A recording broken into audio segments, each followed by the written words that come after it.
Putin had thought that this war would be over in a couple of days. He was convinced, and he's been proven completely wrong. On Saturday, the world will mark the 2-year anniversary of Russia's full-scale invasion of Ukraine.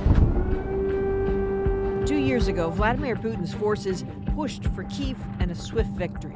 The Ukrainians have put up a valiant defense and have held the Russians back, in no small part because of the support that we have been able to provide Ukraine, us and our allies in NATO and in the European Union. Ukrainian forces are fighting with all their might as Russian soldiers and mercenaries try to close in on Bakhmut. On the second anniversary of the illegal invasion, the stalemate in Ukraine is dire. Ukraine's forces keep losing more ground. How did it come to this? The Ukrainians are at a loss for ammunition. They are on their back foot. The Russians are making advances. The Russians have a 1-to-5 advantage with ammunition as compared to the Ukrainians. And that can be traced back to the United States not providing critical and necessary military support. The U.S. is absolutely at a critical juncture. It really comes down to us giving Ukraine what it needs to be able to repel the illegal invasion.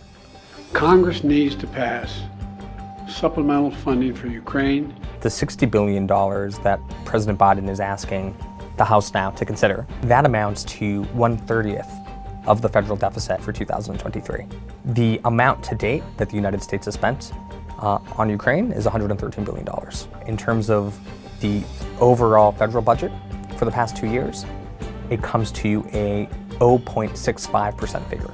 These numbers are small, but vital. The U.S. Senate has passed a bill worth more than $95 billion to provide foreign aid to Ukraine, Israel, and Taiwan. Putin's calculus has been completely clear. He thinks that the West is fickle. He thinks in particular that the United States is not a credible ally. And he is banking on that fact. He is banking on the internal politics in Washington giving him the victory in Ukraine. And quite frankly, that is the only thing he has up his sleeve. House Speaker Mike Johnson is still refusing to let the lower chamber vote on a foreign aid bill. The one thing that Vladimir Putin needs, more so than anything else, is Mike Johnson not to bring that supplemental to a vote. That would be the greatest possible gift to Vladimir Putin and to the Kremlin.